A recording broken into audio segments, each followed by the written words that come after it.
I'm Coach Huey. And we're here to talk to you about fitting your rider to their bike for the Gators season. So there are a lot of things that we see on riders throughout the years past that we thought might be handy for parents to know how you can adjust your rider's bike so it can fit them a little more comfortably, or they might have a little more power even. But definitely comfort first, and angles of wrists and that sort of thing can be important for safety. So we're gonna first talk about some tools that you might find handy to work on a bike, very basic tools. And one of them is just like a quick Allen wrench set you can just put it in the back of a backpack or a pack on the bike, and these are pretty mobile. Kind of the minimum tools that you need to work on your bike are a 4mm, 5mm, and 6mm wrench. They fit about 90% of the bolts on a bicycle. So this would kind of be the minimum. Laura's tool actually has a little bit more on it and some extra options that will help you along the way if you're kind of handy. Yeah. So maybe what we'll do first is talk about how the 3 points of contact for a rider. So their feet, then their seat, then their hands. So you want some pedals that have some good grip, some nice little sharp screws on the top of the pedal. That'll help keep your gator from slipping off while they're riding. Type of shoes might be also important. So make sure they're closed-toed shoes, no sandals. Shoe that has maybe a little bit of a grippier sole might be helpful, or more of a firmer, rigid shoe can be more helpful than a shoe that's really bendy and twisty. So yeah, those are things to think about with feet. Okay, so we're gonna talk about seat height now. So Drew is a gator, and he's showing us an example of a seat that is too low right now. So when your seat is too low, you're gonna be very bent when your foot is at the bottom of the pedal here, pedal stroke. So at the bottom, his knee is pretty bent. And then when he comes up, go ahead and bend your knee up. There you go. His handlebar is really close to his knee. If he's turning, he might hit his own knee. So that's something you wouldn't want with a seat that's too low. You do want their feet to get to the ground because they need to be able to get on and off their bike with ease without being dangling in the air. So Drew, go ahead and bring your foot to the bottom. There you go, good. So if you stand up on your pedals just a little bit more, that might be a little bit less right there. That might be what you're looking for. You just wanna, if their feet come down and they can't touch the ground with more like half of their foot, then it's too high. So they're gonna know if it's not comfortable when they try to get off their bike and they don't look steady. But you might need to play with it a little bit. But definitely we wanna get them so those knees aren't up so high with the seat too low. So play with that seat a little bit. We can also help at practices, but that is one thing to think about is the height of the seat. Hi, I'm Coach Huey again. I'd like to show you what a seat angle should not look like. This is one direction. The other direction is tilted up. The tilted up direction tends to be painful over time, but otherwise you don't generally have too many other problems from that. If your saddle is tilted down though, your gator is going to slide forward every few pedal strokes or every 10 pedal strokes. And then they're going to have to recorrect themselves, which means that their balance is going to be off for a short amount of time. So we kind of want them sitting in one spot and not having to worry about their saddle position all of the time.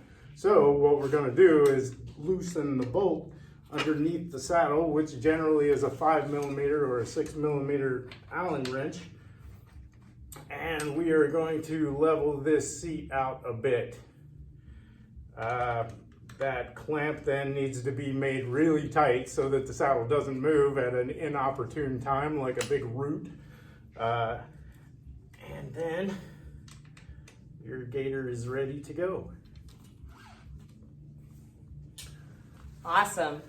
And you might also point out that these seats, when you raise and lower them, there are different ways that different bikes, they have different pieces here. So this one just uses an Allen wrench, but you also may have a quick release. So there's a little lever that you pull and then you can go up and down. Some are, even older bikes might have, like, they might need a screwdriver or some other tools. So every bike's a little bit different, but there's always some way for this to adjust so that the seat height can go up and down. Okay, so the final contact point is the hands. So there are a couple things to think about. You've got different kinds of grips, but which Coach Huey will talk about, but also the positioning of the brakes. In general, you don't want your grips to twist. That's kind of the number one thing that you need to look for when you're looking at grips. If the hand position moves when you hit a bumper, a root, or a rock, you're going to be out of the ready position and lose your position on the bicycle. So you don't want your grips to twist. Another thing too is comfort. Most grips break down over time, so if they've been on there a couple of years, you're probably going to want to get a new grip.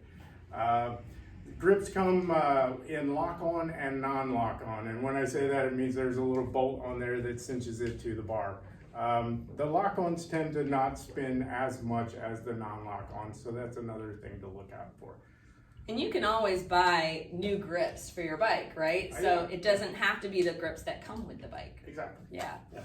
And then we want to think about hand and wrist position and ease of gripping the brakes. We want to keep it so that when you look at their wrists and hands, they shouldn't be angled like way down like this.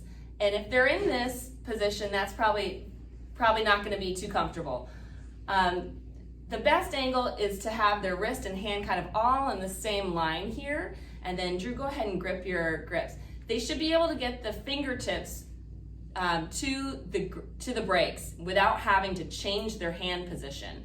So, and one fingertip really is usually okay, but with kids sometimes we say two, I think, two fingers. But the top two parts of the finger should be able to easily get to those and give a good squeeze without having to make any adjustments. An indicator that the angle of the brakes is off is Drew's elbows. If Drew has to reach for his brakes and his elbows go up in the air, that tends to mean that his brake levers are pointing down too far. If he's got to drop his elbows, then he's reaching up in the air to get a hold of his brake levers. So it looks like Drew's in the perfect position currently. So, and the way to adjust these, there are little bolts on these levers and you can twist them on the bar with that Allen wrench again. So, and again, your bikes might have different things. It might need a screwdriver instead, but newer bikes are going to mostly be Allen wrenches. So you can just loosen those, twist the bar, twist the lever up or down, get your rider on it, have them try it. Is there a way to make the lever closer to the... There is. Yeah. On the inside of your lever, typically there's a very small screw that takes a very small Allen wrench that isn't always in every toolkit. I recommend hitting me up at practice one of these days and borrow my little wrench so that we can move the brake lever a little closer to the bar for shorter fingers. And then one other thing I sometimes see is maybe people have a borrowed or used bike and someone's fiddled with it at some point, and sometimes the curvature of the handlebars is even kind of going askew, maybe going the wrong direction. So sometimes there is a curve to the handlebar, and if you see Drew's, it's going up. Thank you very much. And what we wouldn't want to see it kind of angling in different directions, like forward or toward the rider. We can look at that for you too. So if you're not sure, we can let you know if it's not quite right. Okay, so the final point that we have today is about how to keep your rider hydrated in a convenient way while they're riding. So one way is to wear a camelback, a backpack with water in it, and they can just pull the tube around and drink while they're riding. Another way is to just carry a water bottle, which is very convenient. there's a couple ways that you might see some water bottle cages be on bikes.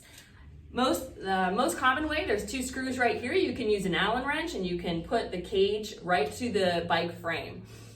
But there are some other cages out there that you might see, and these are examples of things that we don't think are as safe for you. And one of them is, there are these great Velcro ones that you can strap right to the frame here. But it's awfully high, and so if the rider is riding, their legs might hit it. It's kind of close to their body, and you kind of want to keep that lower down here. They can just grab down here for it. This isn't probably the best place for this. The other place that's not so great is putting them on a cage on the handlebars. The reason why is if that water bottle is sticking out right here and they crash or fall off their bike, they might impale themselves. So let's just keep them off this and keep them down here if you're going to use a cage for your water bottles. Okay, that's all of our points for bike fitting for your gator. If you have questions, ask a coach. Ask Huey when he's out there and you see the white van. Sure. Yeah. He has his tools with him. A lot of us coaches, we have our tools with us as well. So if we can make adjustments for you, we will. It does get busy at practices though. So as much as you can do on your own beforehand, go ahead and try it out. You're not going to hurt the bike by trying to fiddle with it a little bit. So hopefully that's helpful. Thanks so much.